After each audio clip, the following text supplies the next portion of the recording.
Florida is a red state, but Jeffries is willing to take the fight over the shutdown to South Florida because South Florida is ground zero in this battle. We spoke early Thursday evening. There are hundreds of thousands of people in South Florida who are at risk of seeing their premiums, copays, and deductibles skyrocket by thousands of dollars a year in ways that will make it unaffordable for them to be able to go see a doctor if the Affordable Care Act tax credits are allowed to expire. Unfortunately, Republicans like Representative Jimenez, Representative Salazar, and Representative Diaz-Balart refuse to sit down to negotiate an extension of the Affordable Care Act tax credits, and they have no interest in addressing the health care crisis that they've created. We are ready, willing, and able to sit down in a bipartisan way to reopen the government, to enact a spending agreement that makes life better for the people of Florida and beyond, but that also deals with this health care crisis that is central to the quality of life of the American people in an environment where the cost of living in Florida and throughout America is already too high. Grocery prices are too high. Electricity bills are skyrocketing. Housing costs are too high. The cost of insurance is unaffordable generally. And now the availability of health care is at risk because of the Republican refusal to extend the Affordable Care Act tax credits. Well, the Republicans would argue that they're willing to have a negotiation, but only after the government is reopened. So it becomes almost a chicken and egg issue here. You know, Democrats say they want the negotiations to take place now during the shutdown. Republicans are arguing that they are happy to have negotiations on extending those tax credits, those tax benefits for the ACA, the subsidies, but only after the government is reopened. Why not reopen the government if basically the Obamacare subsidies don't expire until the end of the year?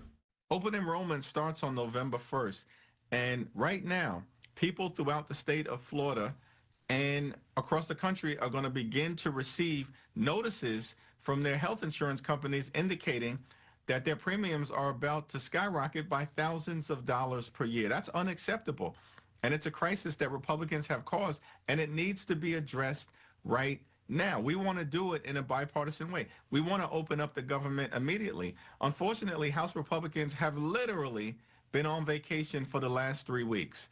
They canceled votes 2 weeks ago, canceled votes last week, and canceled votes this week. In fact, since the end of July, House Republicans have worked only 15 days during the last several months, uninterested in doing the business of the people of the great state of Florida and everyday Americans all throughout the country. We can reopen the government, but we need Republicans to get back into town to do their jobs, as opposed to refusing to even show up for work at the same time when they've shut the government down, furloughed federal employees, or are forcing our law enforcement officials and others to work without pay. Representative Diaz-Balart makes the argument that these subsidies, these increased subsidies for Obamacare during the pandemic were always intended to be temporary. And that he says, and I'll read a quote to you from him, what it does prove is that Obamacare that was supposed to lower rates, keep rates really, really low, and make it accessible to anybody and everybody was an absolute lie and a sad joke on the American people. He's arguing that if these rates are going to dramatically increase without the extension of the subsidies, that the problem was, the underlying problem is Obamacare itself, not the disposition of the subsidies. The healthcare system in this country needs to be dramatically improved.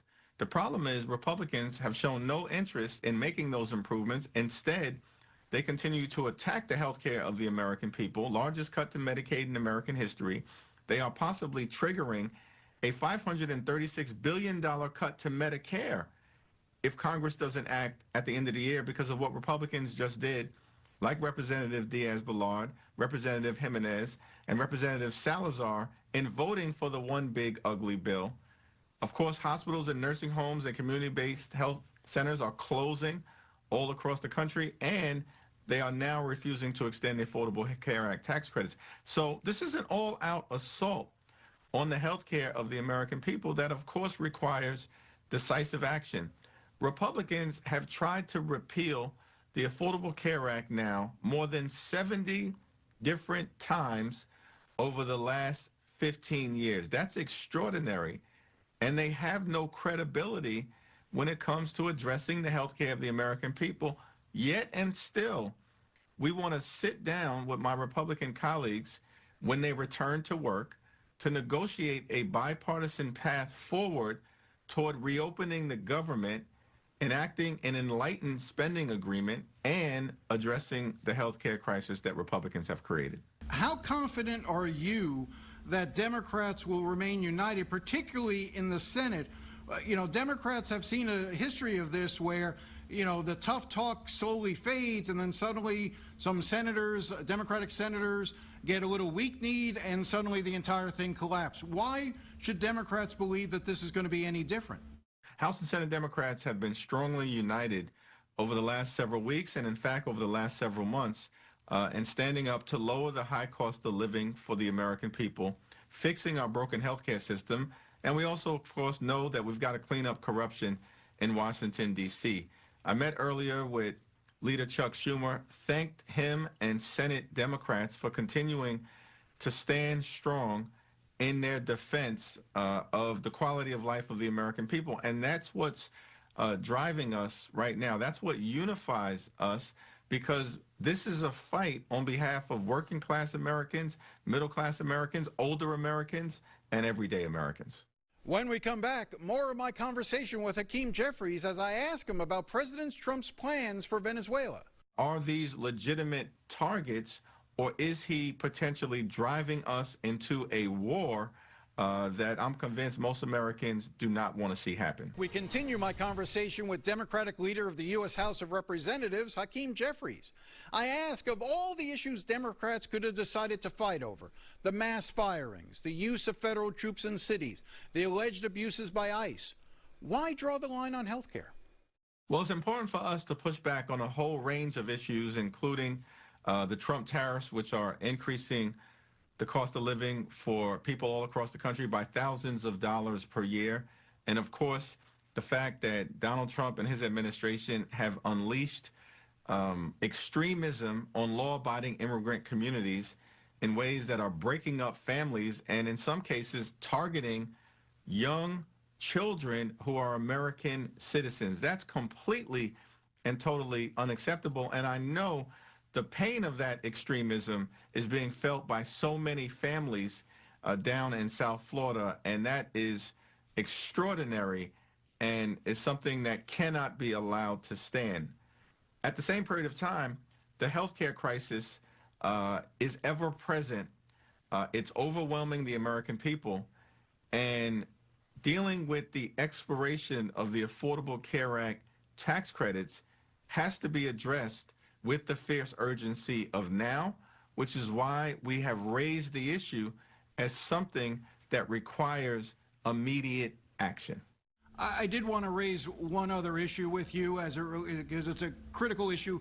It's sort of local for us, even though it's an international issue, dealing with Venezuela. We see the president's aggressive actions in terms of striking boats off the coast of Venezuela. We now learn that he's also authorized lethal force by the CIA inside of Venezuela.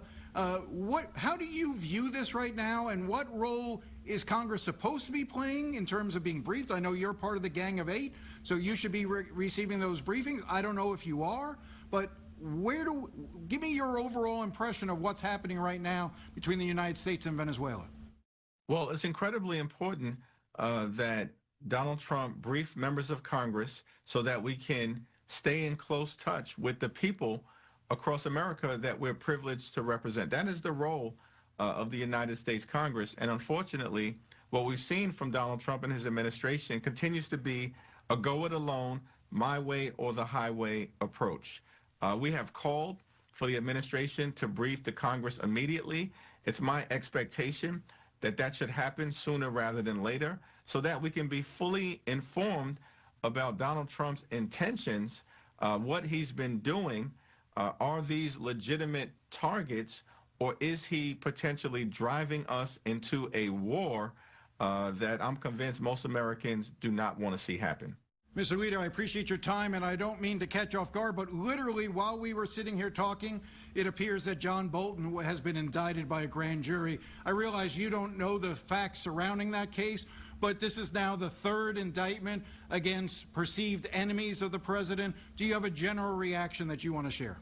There are many people who live in South Florida now, enjoying the freedom of the United States of America, who know what it is to deal with a government that turns against its own people and unleashes extremism and authoritarianism. And it's unfortunate that what we've seen is the weaponization of the Department of Justice by Donald Trump and his administration against people who are perceived to be adversaries of his. And that is unpatriotic, unacceptable, and un-American.